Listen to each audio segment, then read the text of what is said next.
তো বন্ধুরা welcome back to my channel. তো আজকের ক্লাসে আমি আলোচনা করব হ্যাজ হ্যাভ আর হ্যাড এর ব্যবহার সম্পর্কে। তো হ্যাজ হ্যাভ আর হ্যাডকে এক কথায় হ্যাভ ভার্ব বলা হয়, তো এদেরকে আবার হেল্পিং ভার্ব বা অক্সিলারি ভার্বও বলা হয়ে থাকে। তো হ্যাজ আর হ্যাভ কে প্রেজেন্ট টেন্সে আর হ্যাডকে অর্থাৎ হ্যাড হচ্ছে হ্যাজ আর হ্যাভ এর পাস্ট ফর্ম, তো হ্যাডকে পাস্ট টেন্সে ব্যবহার করা হয়। প্রথমে আমরা শিখবো হ্যাজ আর হ্যাভ এর ব্যবহার। তো চলো শুরু করা যাক। তো হ্যাজ আর হ্যাভকে কখনো মেইন ভার্ব হিসাবে আবার কখনো হেল্পিং ভার্ব হিসাবে ব্যবহার করে থাকি। তো এই হ্যাজ আর হ্যাভ যখন কোনো সেন্টেন্সে মেইন ভার্বের কাজ করে তখন তার অর্থ আছে অর্থে প্রকাশ পায়। অর্থাৎ বর্তমানে যখন আমাদের অধিকারে বা আমাদের দখলে কোনো কিছু থাকে, পজেশন অর্থে আমরা এই হ্যাজ আর হ্যাভকে মেইন ভার্ব রূপে ব্যবহার করি। যেমন আমার একটি গাড়ি আছে, তাহলে আই হ্যাভ এ কার। তোমার একটি পুতুল রয়েছে, ইউ হ্যাভ এ ডল।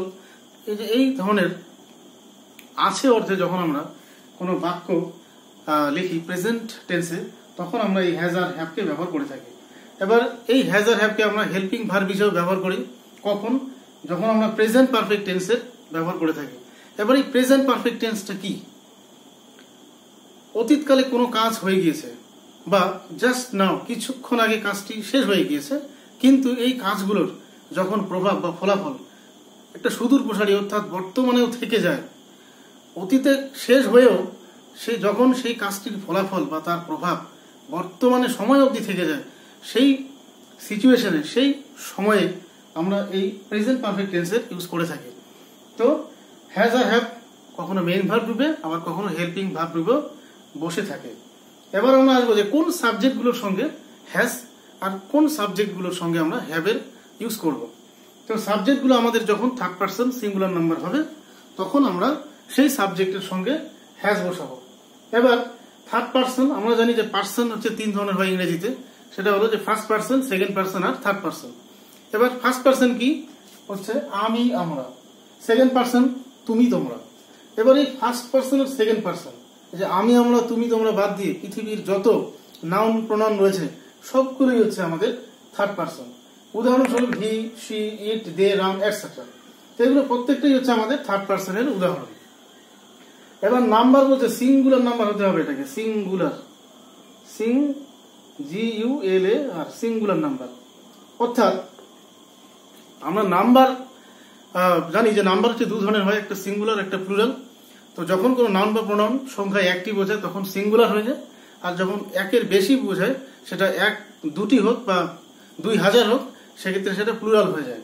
তো যখন আমাদের সাবজেক্টটি থার্ড পারসন সিঙ্গুলার নাম্বার হবে, ফর উদাহরণ দেখো যে he, she, Ram, it, dog etcetera, এই সাবজেক্টগুলোর সঙ্গে আমরা হ্যাজ বসাবো। এবার তাহলে বাকি যে সাবজেক্টগুলো থাকবে তাহলে সেক্ষেত্রে আমরা কি বসাবো? হ্যাভ বসাবো। অর্থাৎ first person, second person, third person plural এইসব ক্ষেত্রে আমরা হ্যাভ এর ইউজ করব। এবার চলো কিছু উদাহরণের মাধ্যমে দেখে নেওয়া যাক। প্রথমে হ্যাজ দিয়ে, রাম হ্যাজ এ ডটার, রামের একটি মেয়ে আছে। এবার যদি বলা হয় যে রামের একটি মেয়ে ছিল, তাহলে সেক্ষেত্রে এই হ্যাজটা পাস্ট হয়ে যাবে হ্যাড।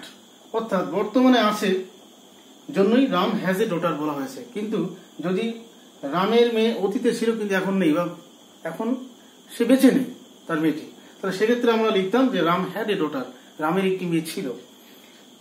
তো he has a story book, তার একটি গল্পের বই আছে। শি হ্যাজ কার্লি হেয়ার, তার কোঁকড়ানো চুল আছে। তো এই প্রথম তিনটা সেন্টেন্সে দেখো যে হ্যাজ হ্যাজ হ্যাজ, এই হ্যাজের মিনিং এখানে হচ্ছে আছে। অর্থাৎ এদের পজিশন বোঝাচ্ছে যে রামের মেয়ে আছে, তার স্টোরি বুক আছে, তার কোঁকড়ানো চুল আছে, প্রত্যেকের অধিকার বা তাদের একটা দখল বোঝাচ্ছে। তো এক্ষেত্রে এই হ্যাজকে আমরা এখানে মেইন ভার্ব রূপে ব্যবহার করেছি।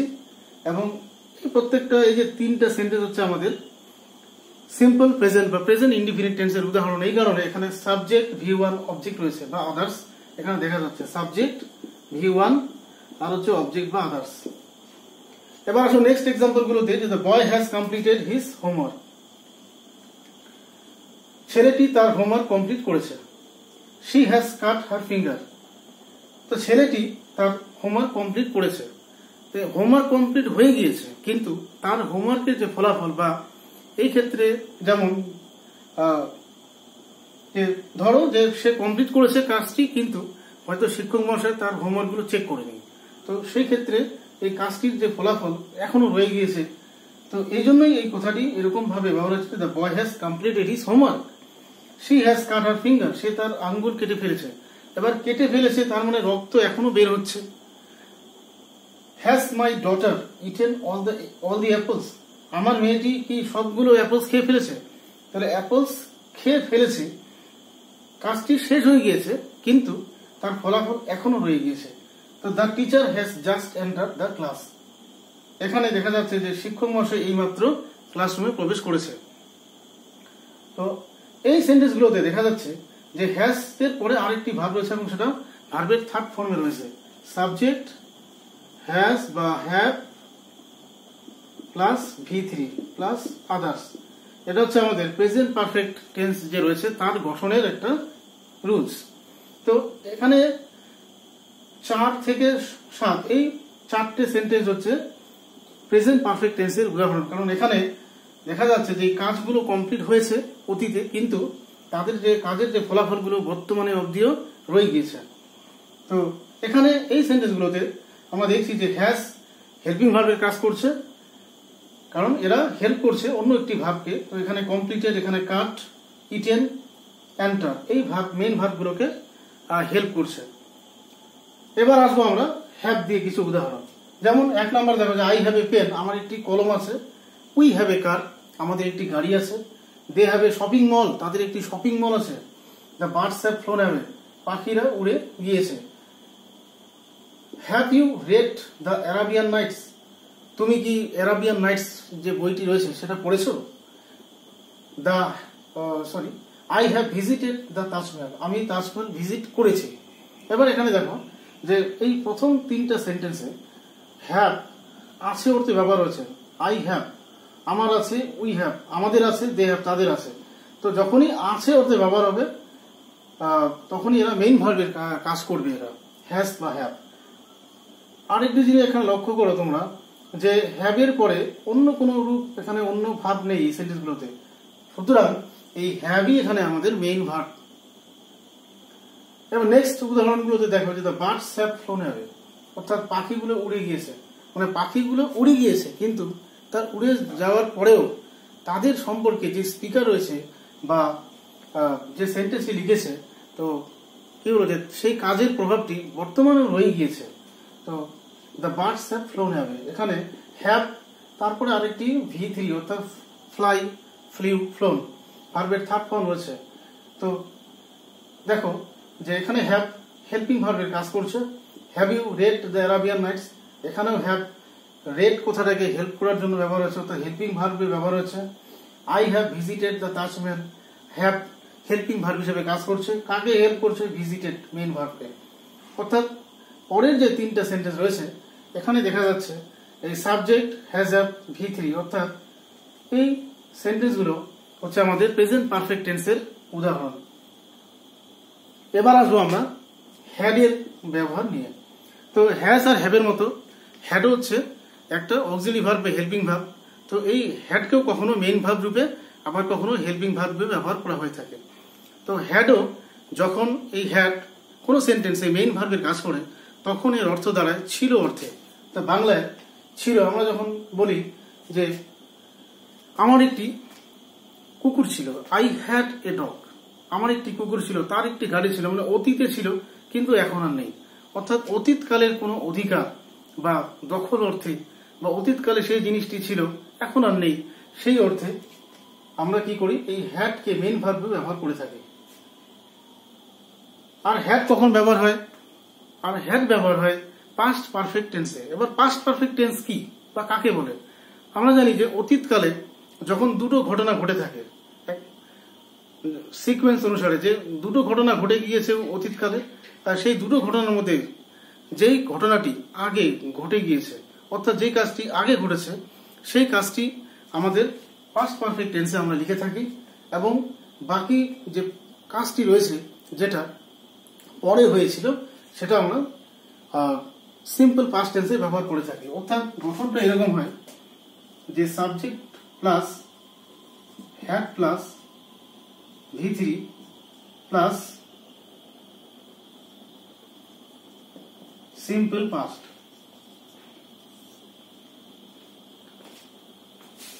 তো দুটো কাজের মধ্যে যেই কাজটি অতীতেই দুটো কাজই কমপ্লিট হয়ে গিয়েছিল, কিন্তু যে কাজটি আগে ঘটেছে দুটোর মধ্যে, তো সেই ক্ষেত্রে আমরা এই পাস্ট পারফেক্ট টেন্সের ব্যবহার করব এবং এই পাস্ট পারফেক্ট টেন্সে হ্যাড হেল্পিং ভার্ব হিসেবে কাজ করে।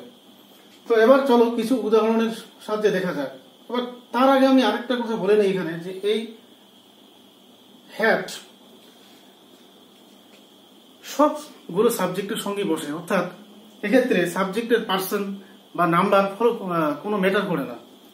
তো সেটা ফার্স্ট পার্সন হোক, সেকেন্ড পার্সন হোক, সিঙ্গুলার প্লুরাল, সবগুলো সাবজেক্টের সঙ্গে আমরা হ্যাডের ব্যবহার করতে পারি। হ্যাড হচ্ছে একটা ইউনিক কি বলবো হেল্পিং ভার্ব, যার অন্য কোনো ভার্বের সঙ্গে এর কি নেই, বা কোনো সাবজেক্টের সঙ্গে এর কোনো বলে যে শত্রু ভাব নেই, সবার সঙ্গে একটা সুসম্পর্ক মেনটেন করে চলে। তো এবার চলো কিছু উদাহরণ দেখে নেওয়া যাক। যে আই হ্যাড এ সিস্টার, আমার একটি বোন ছিল, তার মানে সেই বোন আমার ছিল কিন্তু বর্তমানে নেই। এই অর্থে আমি এই হ্যাডকে ব্যবহার করেছি এবং এটা ছিল অর্থে ব্যবহার হচ্ছে, তাই এখানে হ্যাড হচ্ছে আমাদের main verb. She had a doll, তার একটি পুতুল ছিল, অর্থাৎ পুতুলটি ছিল, অতীতের কথা বলছি আমি এখানে। তো হ্যাড হচ্ছে এখানে ছিল, অর্থাৎ এটিও এখানে মেইন ভার্বের কাজ করছে। তারপর দে হ্যাড এ পন্ড, তাদের একটি পুকুর ছিল, এখানেও হ্যাড মেইন ভার্বের কাজ করছে, যেহেতু অন্য কোনো ভার্ব নেই এই সেন্টেন্সগুলোতে। এবারে এই প্রথম তিনটা সেন্টেন্স আমাদের সিম্পল পাস্ট টেন্সের উদাহরণ, কারণ সিম্পল পাস্ট টেন্সের যে গঠন হয় সেটা সাবজেক্টের পরে V2 হয় প্লাস আদার্স বা অবজেক্ট হয়। তো ওখানে সাবজেক্ট রয়েছে, তারপরে V2, অর্থাৎ হ্যাজ হ্যাভের পাস্ট ফর্মই হচ্ছে হ্যাড। তো এই প্রথম তিনটা সেন্টেন্স হলো আমাদের সিম্পল পাস্ট টেন্সের উদাহরণ। এবার নেক্সট আসো, যে the train had left the station before I arrived, আমার স্টেশনে পৌঁছানোর আগেই বা আমার পৌঁছানোর আগে ট্রেনটি স্টেশন ছেড়ে চলে গিয়েছিল। এখানে দুটো কাজ হয়েছে, আমার পৌঁছানো আর হচ্ছে ট্রেনের স্টেশন ছেড়ে চলে যাওয়া। তো স্টেশন ছেড়ে চলে যাওয়ার কাজটিতেই আমাদের এই হ্যাডকে হেল্পিং ভার্ব হিসাবে ব্যবহার করতে হবে। তাই দেখো যে দ্য ট্রেন হ্যাড লেফট, ট্রেনটি কি হয়েছে, স্টেশন ছেড়ে চলে গিয়েছে, এখানে had plus V3, the station before I, পূর্বেই কোথার জন্য, এখানে বিফোর এসেছে, আই অ্যারাইভড আমার আসার পূর্বে বা পৌঁছানোর পূর্বেই। এটা হতে পারত যে I had arrived at the station before the train left, যে ট্রেনটি ছাড়ার আগে আমি স্টেশনে পৌঁছে গিয়েছিলাম। তো সেক্ষেত্রে সেটিও হচ্ছে আমাদের পাস্ট পারফেক্ট টেন্সের এক্সাম্পল। এবার দেখো next, the police came after the thief had left, police এসেছিল চোরটি পালিয়ে যাওয়ার পর, অর্থাৎ চোর পালিয়ে গিয়েছিল আগেই, তারপরে পুলিশ এসেছিল। তো চোর পালিয়ে যাওয়ার সঙ্গে কি হয়েছে, আমাদের এই হ্যাড হেল্পিং ভার্বের এখানে কাজ করছে, অর্থাৎ এটাই এখানে পাস্ট পারফেক্ট টেন্স, তার সঙ্গে একটা সিম্পল পাস্ট টেন্সেরও ইউজ হয়ে থাকে। এবার দেখো next example, last example, we had gone to Delhi, আমরা দিল্লিতে গিয়েছিলাম। এক্ষেত্রে দেখা যাচ্ছে যে এই কাজটি অতীতে হয়েছিল, কিন্তু আর একটি যে কাজ আমি বলছিলাম যে দুটো কাজ, তার আরেকটি কাজ এখানে কোথায় মেনশন নেই। এবার দেখা যায় যে এই ক্ষেত্রে কিছু কিছু সময় এই বাকি যে কাজটি পরে হয়েছিল সেটা উজ্জ্ব থেকে যায় বা আমাদের বুঝে নিতে হয়, বা দেখা যায় যে এর পূর্ববর্তী কোনো সেন্টেন্সিং ওটা বলা হয়ে থাকে। তো আশা করি যে বন্ধুরা এই হ্যাজ, হ্যাভ আর হ্যাডের ব্যবহার তোমরা বুঝতে পেরেছো। তো আজকের ক্লাসে এতটুকুই, তো দেখা হবে নেক্সট ক্লাসে। So keep watching my videos.